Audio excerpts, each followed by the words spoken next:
A nossa esperança nunca esteve naquilo que vivemos ou que vemos com os nossos olhos.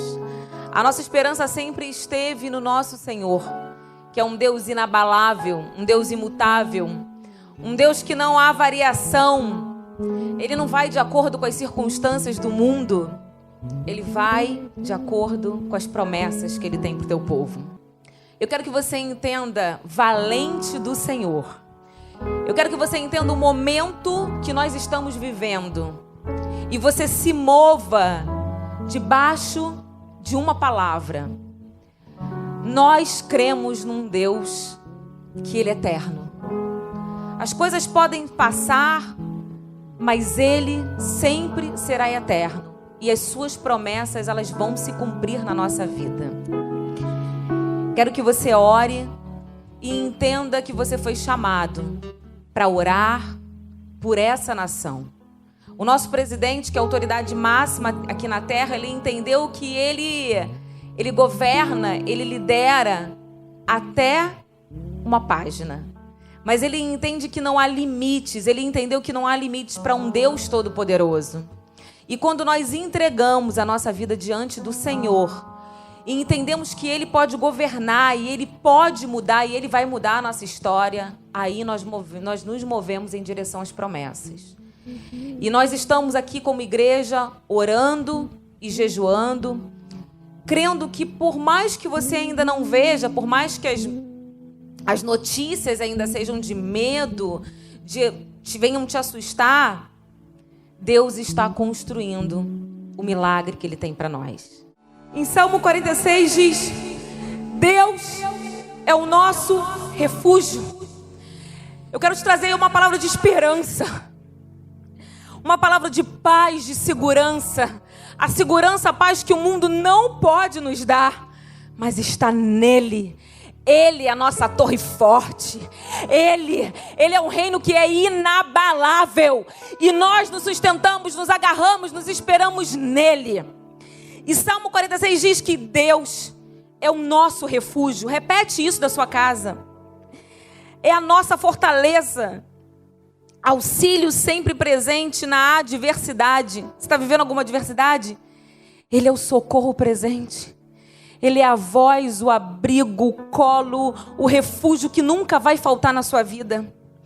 Portanto, nada temeremos, ainda que a terra trema e os montes afundem no coração do mar, ainda que se encrespem as águas e se lance com fúria contra os rochedos, ainda que tudo saia do lugar, ainda que não haja segurança naquilo que aparentemente é firme, é sua segurança, é seu porto seguro, ainda que os montes se abalem.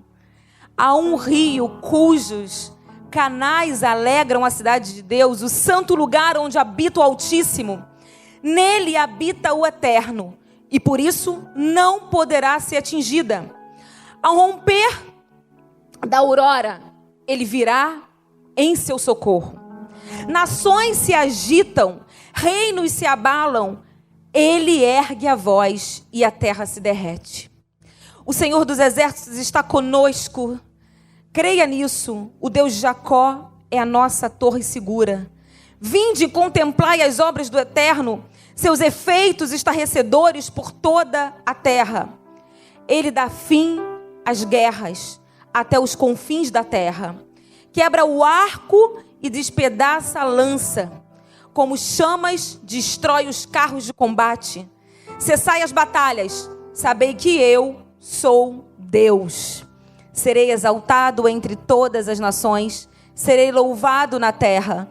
O Senhor dos Exércitos está conosco. O Deus de Jacó é a nossa fortaleza segura. A nossa segurança está em Ti. O nosso abrigo, o lugar de proteção, o lugar torre forte, Senhor, só encontramos em Ti. É por isso que a nossa alegria não está naquilo que nós vivemos. A nossa alegria está em olhar para os montes de onde vem o nosso socorro. Mesmo em tempos de aflição, em tempos de dor, em tempos de tanta instabilidade, em tempos que reinos são abalados, Senhor, nós vamos olhar para onde nos traz esperança. Da onde vem o nosso socorro? Porque nós cremos que, agindo Deus, quem impedirá? Quem pode impedir de você viver as promessas de Deus ainda nesse tempo de choro, de pranto, de dor? Agindo Deus, quem impedirá? Que você possa da sua casa glorificar o nome do Senhor, do Deus da sua vida. Nós entendemos o momento que nós estamos vivendo. As igrejas se uniram, levantamos uma única bandeira, pedimos tanto avivamento, né? Senhor, traz avivamento para o teu povo, traz avivamento para essa nação, mas entenda que o marco de um avivamento é a comunhão.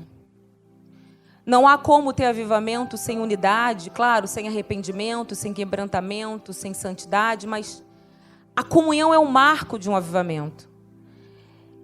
E nós entendemos que para esse momento que nós estamos vivendo, é um momento que vai marcar a história. A minha esperança está no Senhor, em tudo isso que nós estamos movendo os céus a favor dessa nação. Porque quando você ora, quando você jejua, quando você crê no Deus da sua salvação, você está ajudando a construir no invisível, no sobrenatural. O milagre que Deus vai revelar no natural. É isso aí. Deus é um Deus que constrói os nossos milagres no âmbito sobrenatural, para aí sim ser revelado no natural. E nós vivemos hoje um momento em que as igrejas se uniram e entenderam que quando isso tudo passar, nós vamos colher as promessas do Senhor. Mas para isso, elas precisaram entender que não há uma placa, não há uma denominação, e sim estamos todos unidos por Ele, para Ele, pelo reino, para o reino. Levantamos hoje as igrejas do Senhor, todas se uniram com uma só voz, com um único clamor. Um clamor de arrependimento, um clamor de misericórdia, um clamor de esperança, um clamor por um Deus que não está com os olhos cobertos para enxergar o nosso clamor, nem com os ouvidos tapados para ouvir a dor, o choro do nosso coração. E tampouco nós não estamos orando por um Deus que está com a sua mão encolhida, não. Nós estamos unidos num grande propósito, crendo que a mão do Senhor está estendida para nos abençoar e derramar as promessas que Ele tem para esse tempo, para essa geração. Por mais que uma nuvem negra esteja encobrindo a nossa vida, Deus é o Deus que está acima de tudo e de todos. A palavra de Deus diz que o seu nome, não há outro nome acima do seu nome. Jesus é o nome que tem poder. Não há outro nome que exala, que transmite, que propaga poder. E é por esse nome que nós nos rendemos essa noite. É por esse nome que você está aí, crendo que a mão do Senhor está sobre a sua casa, a sua vida. Nós oramos para Deus mudar a história das nações, porque um vírus praticamente invisível aos olhos humanos, ele devastou cidades que tinham sua economia, o seu governo muito seguro. Na Europa, a grande segurança da Europa é sua economia, que foi abalada. E eu estava ouvindo essa semana que hoje, eles estão procurando alimentar a sua vida espiritual, estão se voltando para Deus, porque aquilo que era firme, que era território firme, seguro, foi totalmente abalado. Estamos clamando para Deus livrar as nações de um vírus. Deus vai trazer, porque Ele é dono de toda sabedoria, todo conhecimento, toda ciência. Vai trazer, isso tudo vai passar, mas você consegue entender que tem vírus que nós precisamos ser imunes e que estão muitas vezes dentro da nossa casa, dentro da igreja do Senhor, dentro de nossas vidas? A ganância, o egoísmo, a falta de amor ao próximo, o poder, a ambição, a ira, a raiva, a falta de perdão, todos nomes, né, que fogem daquilo que Jesus veio nos apresentar, que é tão contrário àquilo que ele exalou por onde passou e daquilo que ele veio anunciar. Precisamos curar, precisamos estar imunes, precisamos ser revestidos pelo sangue de Jesus para nos curar de um vírus que também é mortal. Porque a falta de compaixão ao próximo, ela pode ser mortal. A falta de perdão, a ira, a ambição, tudo isso também é um vírus tão invisível que aparentemente parece que não vai ocasionar nada. Muitas vezes a gente carrega isso e nem percebe.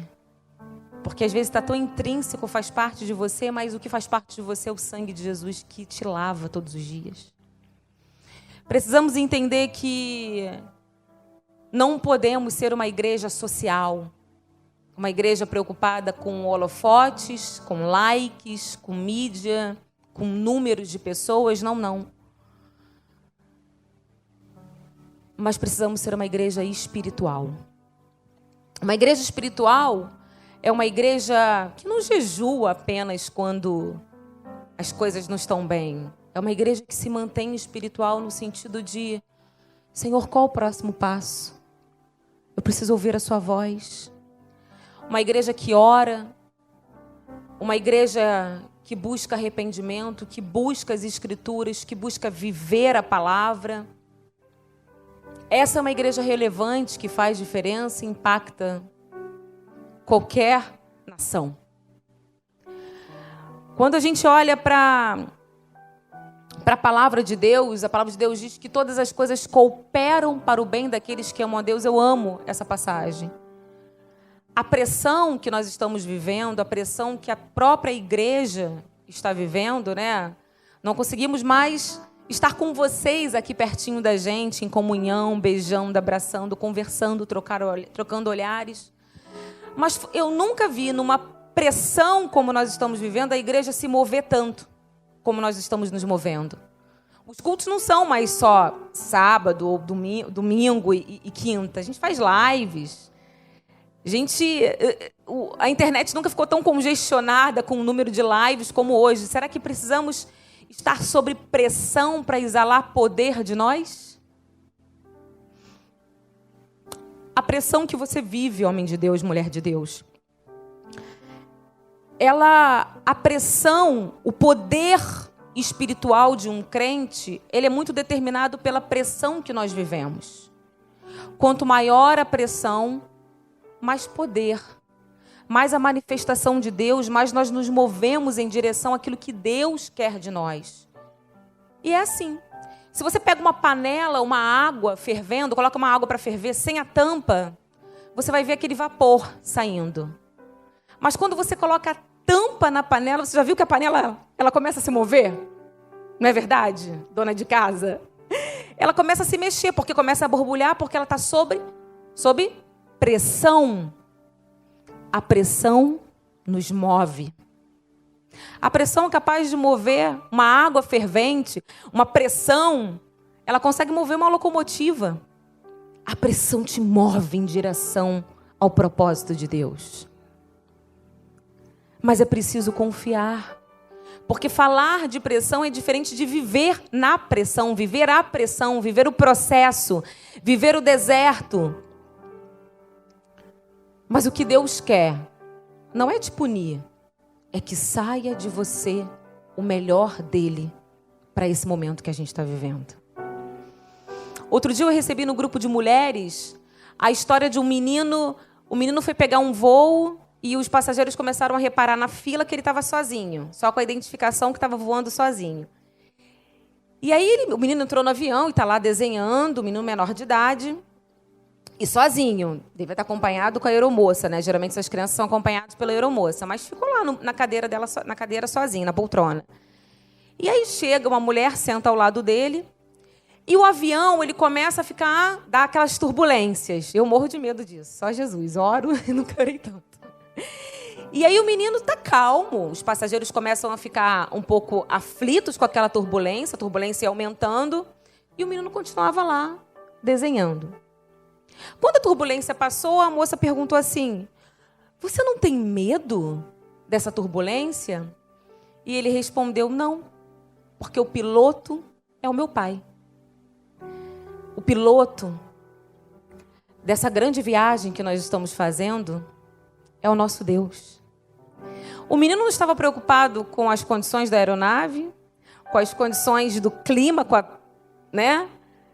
Porque ele sabia que a segurança dele estava no pai dele. Nessa grande turbulência que nós estamos vivendo, olhe para o piloto. O piloto é o seu Deus. Quem está conduzindo a sua vida, a tua história, é o seu Deus. E Ele nunca falha. Mesmo que Ele permita que você venha passar por algumas turbulências, Ele ainda não perdeu o controle e nunca perderá o controle da sua vida. Quando a gente olha para a vida dos discípulos, depois que Jesus subiu aos céus, e antes dele voltar e liberar o Espírito Santo sobre a vida deles, eles ficaram muito aflitos, com medo. Eles sabiam que Jesus ia se entregar numa cruz, mas naquele momento, quando eles estavam vivendo aquele ambiente de tensão, perseguição, eles ficaram amedrontados no primeiro momento. Eles ficaram escondidos, eles ficaram com medo de serem os próximos a serem mortos. E naquele primeiro momento, a pressão os fez ficar paralisados. Mas quando eles entenderam de verdade o que eles estavam vivendo, e você vê depois em Atos, um Pedro pregando para uma multidão e milhares de pessoas se convertendo, sendo batizadas, recebendo o Espírito Santo de Deus. E você vê que até a sombra de Pedro curava. Você viu que eles começaram a fazer prodígios e maravilhas tão grandes, maiores do que o que eles faziam durante a caminhada com Jesus. Porque a pressão nos move. A pressão, de repente, você está em casa e não está mais suportando isso que você está vivendo. Está aprisionada dentro de casa, com as mensagens, com as notícias desse jornalismo terrorista, que só vem mensagens assustadoras, de medo, de pânico, de aflição, de insegurança, de incerteza. Será que eu vou continuar meu emprego? Como é que vai ser o dia de amanhã? Mas quando a gente olha para Jesus, a gente consegue disseminar, a gente consegue semear esperança. Você não vai ser abatido por esse caos que a gente está vivendo. Porque quando a gente está em Deus, e se a palavra que nós acabamos de ler, ele é um lugar de refúgio, lugar seguro, lugar torre forte, lugar inabalável, lugar que não sofre variação com as circunstâncias, você não será abalado. Você vai viver o renovo de Deus, porque essa foi a palavra que Deus deu ao pastor dessa igreja, ao anjo dessa igreja. Renovo. E quando você olha um toco de uma árvore que foi cortado e virou só um toco, e você vê aquele brotinho, aquela plantinha saindo, ela saiu quando já não havia praticamente esperança. Quando as folhas já tinham saído, quando o caule, quando os galhos já tinham sido cortados, é nesse meio improvável, nesse meio inesperado que você vai brotar a vida de você. Porque você entende que eu sou o caminho, a verdade e a vida. Jesus falou isso. Não é a vida que o mundo pode oferecer, não é a vida no sentido biológico, mas é uma vida sobrenatural. É viver o sobrenatural e é a vida que vai ser brotado em circunstâncias improváveis, porque Ele, o milagre, é Ele quem gera. Através da nossa oração, das nossas lágrimas, do nosso clamor, dos nossos louvores. Quando você olha para a vida de Paulo um prisioneiro, Paulo perseguido, traído, cheio de marcas. E Paulo, nos momentos de pressão, ele propagou a palavra de Deus. Ele propagou quem era Cristo. Quando você vê Paulo e Silas na prisão, naquele momento de pressão, de tensão, o que aconteceu naquela prisão? Ele começou a orar e a louvar a Deus.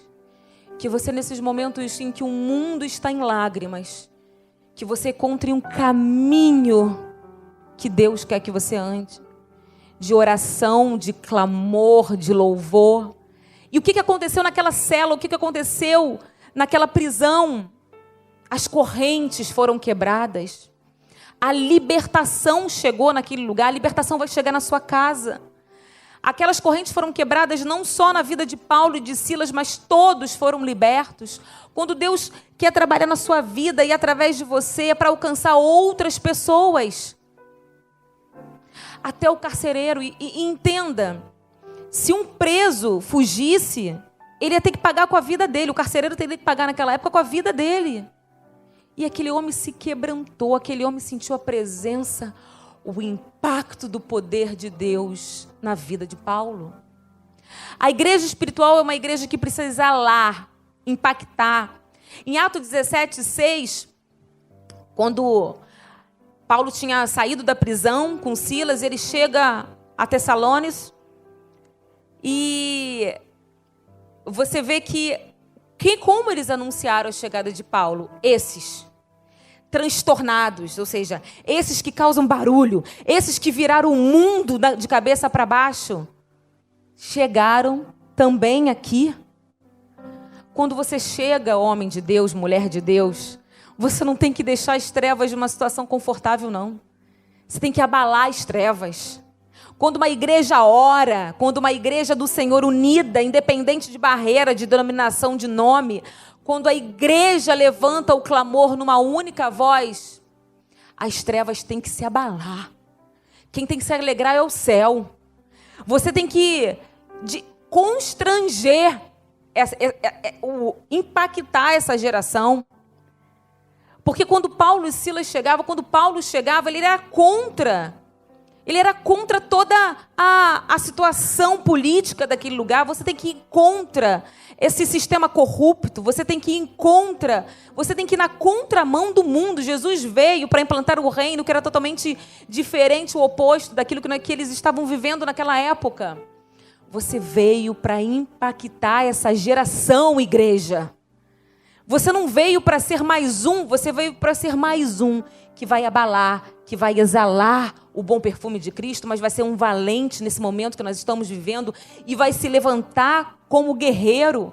Você não vai chorar murmurando pelo que está vivendo, mas você vai chorar pedindo arrependimento do povo, pedindo para o povo se quebrantar diante de Deus e para o povo encontrar o caminho de volta para o Pai, que perdemos.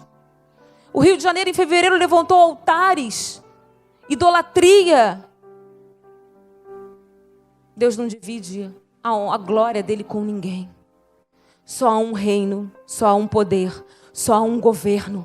E esse é o que é estabelecido nessa nação. E hoje nós estamos realmente, como o pastor falou, o reino de Satanás foi abalado, foi destruído, porque uma igreja se posicionou como igreja. Se moveu debaixo de uma palavra. Se o meu povo se humilhar, se orar e olhar para os seus maus caminhos, se arrependendo, eu ouvirei do céu e sararei essa terra. O que Deus quer fazer primeiro é sarar você, sarar o teu coração. Nós precisamos reparar os muros da nossa vida. Muros que estão com buracos, muros que estão com brechas, portas que estão abertas. E que o exército inimigo entra e às vezes você não percebe que está saqueando, roubando a tua vida, te destruindo. Entrando na sua casa, na sua família. O vírus não vai entrar na sua casa, mas o sangue de Jesus precisa ter a porta aberta para entrar na sua casa. E curar você, nos curar a tua igreja.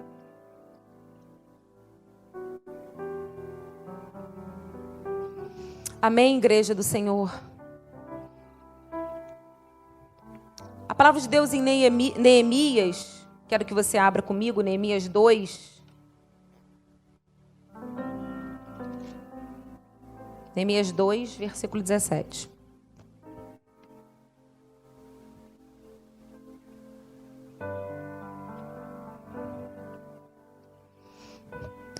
Jesus está na sua casa, Jesus está em você. A gente precisa entender que a igreja do Senhor, ela precisa ter a porta aberta para Jesus habitar e fazer morada. Quando a gente olha para as 7 igrejas, a igreja de Laodiceia, a palavra de Deus diz que eu estou à porta e bato. O Senhor não estava do lado de dentro, porque ninguém que está do lado de dentro bate a porta. Só quem bate é quem está do lado de fora porque quer entrar. A igreja de Laodiceia, ela não tinha problema financeiro, era uma igreja rica. Era uma igreja que não tinha problemas com a palavra, de pregar heresia, não. O grande problema da igreja de Laodiceia era uma igreja que aparentemente estava tudo bem. Esse é o grande perigo. É você achar que está tudo bem. Mas era uma igreja que não era quente nem fria. Era uma igreja que era morna ao ponto da palavra de Deus diz que dá vontade de vomitar. Era uma igreja em que a palavra, em que Cristo, em que o Senhor estava do lado de fora. Muito cuidado com você. Muitas pessoas falam assim, não, mas eu tenho Deus no meu coração. E às vezes Deus nunca entrou na sua vida, nunca entrou no seu coração. Porque se ele fala isso para uma igreja, imagine você que de repente está com um relacionamento tão afastado, tão distante de Deus. Quem tem ouvidos, ouça o que o Espírito diz. Uma igreja que não tem ouvidos abertos para ouvir o que o Espírito diz às igrejas, é uma igreja que caminha, que vai seguindo qualquer voz. E só vai prevalecer nos últimos dias uma igreja que está conectada com o Espírito de Deus. Uma igreja que está com seus ouvidos espirituais abertos para discernir qual é a voz do seu Deus e por onde nós devemos seguir. Uma igreja que não tem discernimento, uma igreja que não entende, uma igreja que não está preocupada em ouvir a direção de Deus, é uma igreja que vai se perder no meio do caos que nós estamos vivendo e outras tempestades que chegam até nós. A igreja que vai prevalecer é uma igreja apaixonada, uma igreja que deixa a porta aberta, escancarada, para ele fazer morada. O que o presidente fez, ele foi um profeta. Ele se colocou como um profeta. Ele entendeu que por mais que ele tenha sabedoria, capacidade, homens muito bem assistidos, capazes ao lado dele, não há ninguém que tenha a melhor direção, a voz mais certa, que tenha sucesso, que venha trazer sucesso nessa liderança que ele está assumindo, do que a voz de Deus. Não há nada que você venha fazer que venha te trazer tanto sucesso, tanto êxito, se você não entregar para Deus. A aparente vitória pode se transformar em ruínas na tua vida. A palavra de Neemias, eu quero ler com você Neemias 2, versículo 17. Então eu lhes disse: vede a deplorável e humilhante situação em que nos encontramos. Como toda a cidade de Jerusalém está em ruínas e suas portas devastadas pelo fogo. Vinde, vamos reconstruir os muros de Jerusalém para que não passemos mais vergonha. Neemias era um copeiro do rei Artaxerxes. Ele era um homem com uma posição muito privilegiada, de muita responsabilidade. Privilegiada porque ele ficava perto do rei. E, consequentemente, como ele tinha que comer e beber tudo aquilo que o rei ia comer, ele tinha que comer antes, porque se tivesse algum veneno, e naquela época eles eram muito envenenados. As pessoas usavam isso, né? Ele ficava muito perto do rei. Então, era um cargo de muita confiança do rei.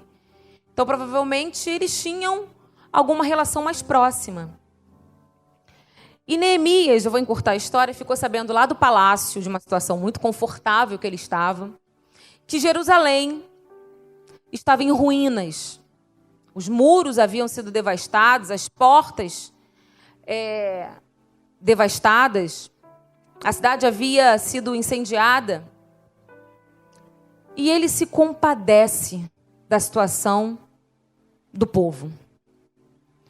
E ele, a primeira coisa que ele faz, antes de falar com o rei, antes de pedir autorização para ir, ele vai orar, ele vai chorar pelo povo, e ele vai jejuar. A palavra de Deus diz que ele ficou durante dias nessa posição. Jejuando, clamando pelo povo, se arrependendo dos seus caminhos errados, pedindo arrependimento, pedindo misericórdia a Deus pelo pecado do povo. Neemias se colocou numa posição que a igreja precisa estar o tempo todo. Orando por ruínas, orando pelo teu povo, orando para aqueles que ainda ou estão afastados do caminho do Senhor, ou ainda não conhecem a verdade. Essa é uma posição que nós temos que tomar não só diante de notícias devastadoras, mas uma posição de prontidão. Essa é a posição da igreja. Então, no primeiro momento, Neemias ele teve compaixão. Essa é a posição do corpo de Cristo. Compaixão ao próximo, orar pelos problemas do próximo, orar pela dor do outro. E Neemias, sabendo por um parente, pelo seu irmão que tinha ido visitar no palácio, ele ficou totalmente devastado, se retirou e buscou em Deus a direção que ele deveria tomar. Neemias vai para Jerusalém, ele roda os muros, analisa como estava a situação. Entenda bem, Deus não contou com um exército para reconstruir os muros, para reconstruir a cidade. Não. Deus não conta com multidões. Deus conta com homens de coração quebrantado. Homens de coração submetidos, de coração prostrado, de corações que entendem e vivem e choram pela dor do outro. Deus poderia ter levantado um exército, vocês concordam comigo? Mas ele usou um coração disponível. Um coração rendido, um coração que se colocou na posição de um líder. E quando ele chega lá, entenda, levantar os muros, reconstruir a cidade, seria muito mais do que trazer alegria para aquele povo. Seria também trabalhar nas famílias que estavam desestruturadas, porque eles haviam perdido o caminho, eles não estavam mais em comunhão com Deus, eles estavam desviados do caminho com Deus. Então, reconstruir os muros significa não só reconstruir, e reconstruir também a vida espiritual daquele povo. Aquele povo estava totalmente entristecido, desmotivado, porque os seus inimigos falavam, eles desmotivavam o povo a reconstruir, a levantar os muros, a reerguer os muros. As portas estavam destruídas, ou seja, o acesso era fácil. Os inimigos entravam, saqueavam, usavam, abusavam das pessoas lá dentro, saqueavam tudo que eles tinham, roubavam tudo que eles tinham. Então não era só resgatar a moral daquele povo, mas era reerguer a sua vida espiritual, reerguer a história em família daquele povo. Então Neemias não estava passando apenas por limitações, por um esforço físico, mas ele estava colocando de frente para uma guerra que era espiritual também. Por isso que ele entendeu a posição e o que ele ia ser, o quanto ele ia ser movido, para onde ele ia ser movido naquele tempo, e é por isso que ele primeiro ora, chora, clama e jejua. O nível de tensão, o nível era tão grande que Sanbalat e Tobias, que foram pessoas que se levantavam, totalmente usados por Satanás, Sanbalat chegou ao ponto e falou assim, o que eles estão fazendo? Eles acham que eles vão construir esses muros? Que eles vão levantar com aquelas pedras queimadas? O que eles estão achando? Só falta agora eles fazerem sacrifícios agora aí. Se levantarem não vão ser capazes nem de terminar aquilo que eles começaram em um dia. Tamanho deboche, tamanha ofensa, tamanha ao ponto deles ficarem fracos e desacreditados com eles mesmos. Tobias fala assim, deixa eles levantar os muros. Se vier uma raposa e se colocar em cima do muro, vai tudo por água abaixo, ou seja, vai ser tudo destruído. Porque tudo que eles fazem não serve para nada. Eles não vão nem terminar. E se terminar, vai ser tão ruim essa construção, essa reforma, que vai tudo por água abaixo. É assim que as notícias chegam até nós, fazendo nós acreditarmos que nós somos capazes, mas realmente nós não somos capazes. Você acha que Neemias era capaz de reconstruir se não fosse a presença de Deus nele? Se não fosse a direção, o mover de Deus, o discernimento, a força de Deus nele? Não é você, mas é aquilo que você precisa buscar todos os dias, igreja. É a força de Deus, é a presença, é o poder de Deus. E Neemias se levantou numa posição de líder, guerreando para aquele povo. E aqueles muros foram reerguidos. Neemias chega uma hora que na palavra que ele fala, vamos tirar todo o lixo de dentro do templo. Nós precisamos tirar todo o lixo. Não adianta levantar os muros, aparentar que as portas estão fortes, firmes, achando que nada vai entrar se o lixo está dentro de nós. O desamor, as inverdades, a falta de perdão, a injustiça. Uma igreja morna, uma igreja sem compromisso, sem relacionamento. Uma igreja que não se compadece, e a igreja é você, eu estou falando para você. Deus, que tudo que a gente clama, Senhor, arranca esse vírus. Mas quantos estão hoje dentro das suas casas, com medo do vírus chegar, mas estão vivendo o vírus da indiferença, onde pai não fala com filho, filho não fala com pai. Precisamos primeiro tirar o lixo de dentro de nós. A preocupação de Neemias é, tira todo o lixo que você encontrar no templo. Eu não quero nada aí dentro, coloca tudo para fora. Precisamos colocar tudo para fora. Não existe isso, igreja. A indiferença pode ser tão mortal quanto um vírus na sua vida. Porque ele pode matar seus sonhos, matar os projetos de Deus, porque não encontra uma terra fértil, encontra um coração endurecido, onde a palavra não pode se cumprir, porque ele não é Deus que pode ir contra os seus princípios. Precisamos levantar os muros. E aí, o interessante é que na palavra Deus, Neemias, ele não desperdiça.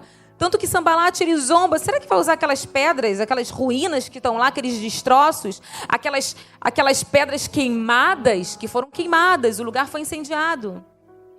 E Neemias fala, eu vou usar essas pedras, porque elas estão aptas, elas estão boas, elas estão boas para essa posição que eu quero.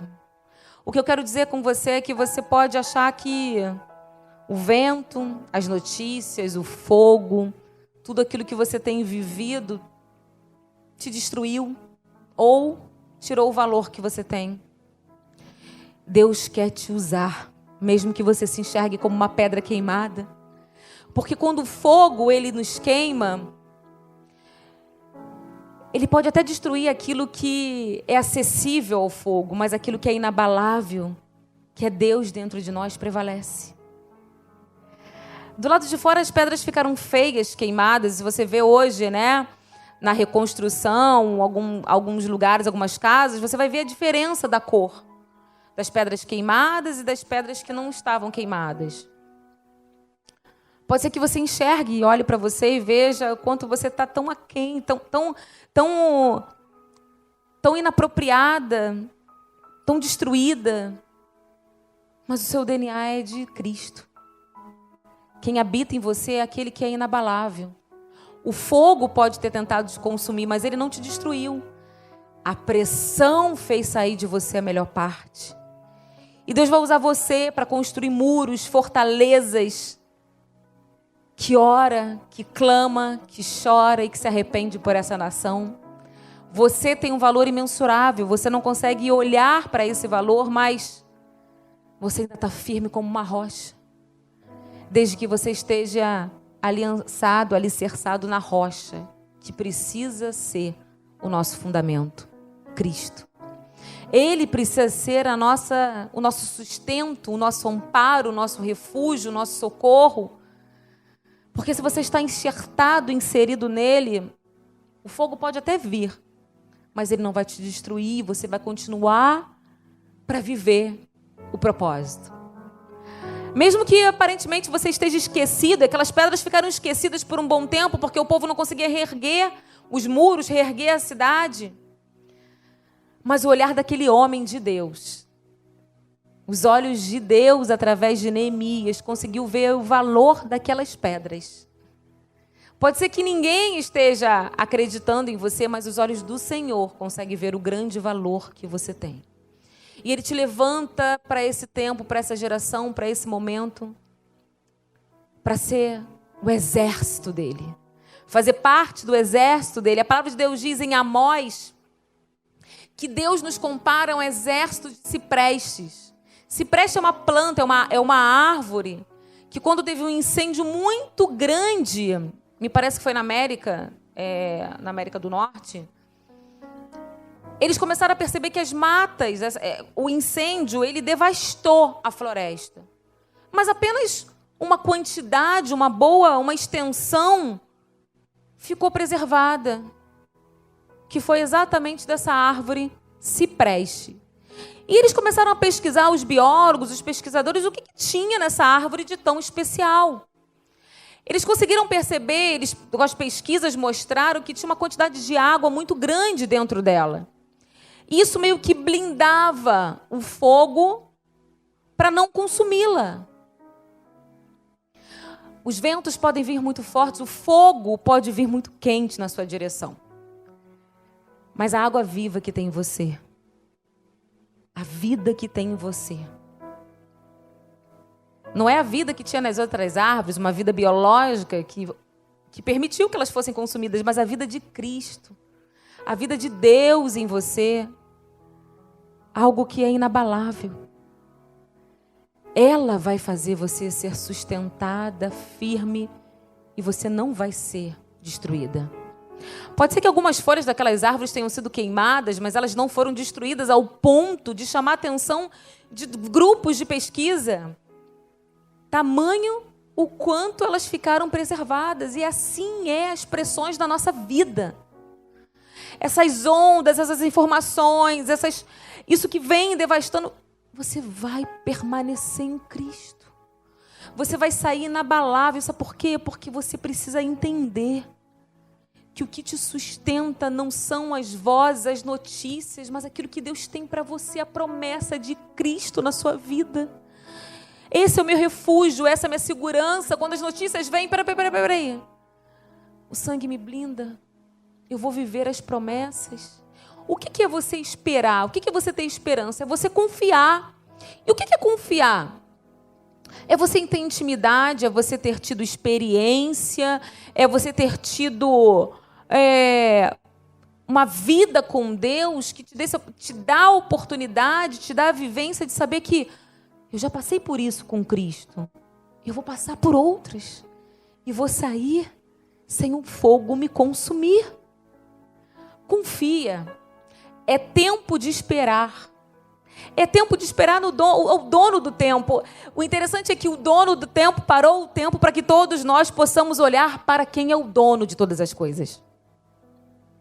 O dono do tempo parou todo o tempo para que você possa enxergar o quanto nós necessitamos da sua misericórdia, do seu socorro e da tua presença em nós.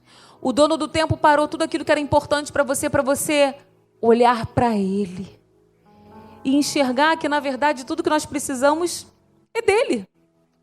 Você morreu porque não está trabalhando? Você morreu porque deixou de malhar? Você morreu porque deixou de fazer coisas que você fazia?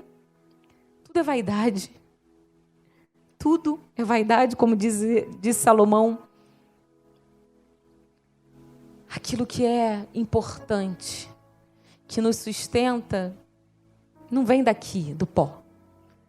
Vem da eternidade. Porque nós somos um espírito que habita num corpo. Então a nossa maior necessidade é conexão. Permanecer nele, nos conectar com ele, nos relacionar com ele. A palavra de Deus em Reis, em 1 Reis, Elias era um profeta de Deus. E naquele tempo ali, onde imperava Acabe e Jezabel, eles ficavam perseguindo os profetas de Deus para matar. Afinal, os profetas de Deus, eles falavam, iam totalmente contra tudo que eles estavam vivendo, porque eles adoravam, Jezabel adorava a outros deuses. E em Samaria havia 3 anos e meio de seca. Deus havia cerrado, Deus havia fechado os céus. Essa era uma palavra que Deus tinha dado, que não ia haver chuva. E durante 3 anos e meio, eles estava sem chover naquele lugar. Consequentemente, não tinha fome, né? Porque as plantações não conseguiam se sustentar sem água. Então, tinha fome naquele lugar. Então, você imagina que... E essa foi uma palavra dada por Elias, que Deus, até a sua segunda ordem, havia fechado, cerrado os céus, não haveria chuva. Então, Jezabel e Acabe acreditavam que tudo que eles estavam vivendo ali, naquele momento de escassez, a culpa era de Elias. Então, eles perseguiam Elias. Em determinado momento, Deus fala com Elias, apressa-te, vai até Acabe, e fala que vai vir muita chuva, que vai vir chuva. Elias, com essa notícia, Acabe fica sabendo, então, que haveria muita chuva. Só que não havia nenhuma nuvem, não havia nenhum céu escuro. Sabe aquele céu que fica cinza quando a chuva está vindo? Não havia provisão, não havia nada que pudesse certificar, comprovar que de verdade a chuva viria. E durante 6 vezes, o moço de Elias, vai até o monte para ver se a chuva estava vindo. Ele vai 1, 2 e nada. E as notícias chegam para Elias. Olha, Elias, não tem nada, não tem nem previsão, ainda não tem chuva. E às vezes as notícias chegam assim para a gente, né? Para de orar. Será que você não está vendo que não vai acontecer? Você ainda está aí pedindo isso? Você ainda está aí clamando pelo seu Deus? Você ainda está aí acreditando que vai chover, que vai ter provisão? E na 7ª vez, o seu moço enxerga uma nuvem em cima do mar, do tamanho da mão de um homem, como uma mão de um homem. Não havia chuva ainda. Era apenas um sinal da promessa. Mas ele havia mandado dizer que haveria muita chuva. Para ele comer e voltar, porque senão não daria tempo. Acabe ia ficar preso naquela chuva, tamanho a chuva. Eu fico imaginando Elias pedindo para o moço ir lá, já veio chuva? Não, não veio chuva. E Elias orando, e só na 7ª vez a chuva apareceu. Na 7ª vez que o seu moço subiu para voltar e deu o recado. Não podemos desistir de orar. O que moveu Elias foi uma promessa. Elias, avisa Acabe que vai vir chuva, e muita chuva. Ele olhou e não tinha sinal da promessa, mas a palavra de Deus. Ela é a verdade que nós temos que segurar, nos agarrar, nos sustentar. Ela é imutável, ela é inerrante, ela não muda. Elias acreditou na promessa. Ele não foi movido por um céu aberto, um sol de repente escaldante, nenhuma previsão de que haveria chuva, não. Ele se agarrou na promessa. O que eu quero dizer para você essa noite, trazer para você essa noite: não se agarre nas notícias, não se agarre naquilo que você está vivendo no momento. A provisão vai chegar na sua casa. A promessa de Deus, ela vai te alcançar, porque é promessa. Agora permaneça como Elias, acreditando, firme, por mais que as notícias vinham. Elias, nada. Elias, não tem previsão de chuva. Elias, nada está acontecendo. Elias, será que vai vir mesmo, Elias? Não. Creia. Se agarre naquilo que vai te trazer vida. Seja um semeador, seja um propagador, como Paulo, das boas novas, da verdade, das promessas, daquilo que te traz esperança. Pode ser que você não esteja nem vendo essa nuvem do tamanho da mão de um homem. Mas eu creio que a oração, ela pode não mudar a situação no momento em que você clama, mas ela muda algo dentro de você. Aquelas 6 vezes que o moço voltou, subia e voltava para dizer nada, Elias, fez aumentar a fé de Elias, fez ele orar mais, fez ele se posicionar mais, fez ele crer. Eu preciso me sustentar na palavra, eu creio, eu já consigo ver. Ele já foi desenhando um milagre dentro dele.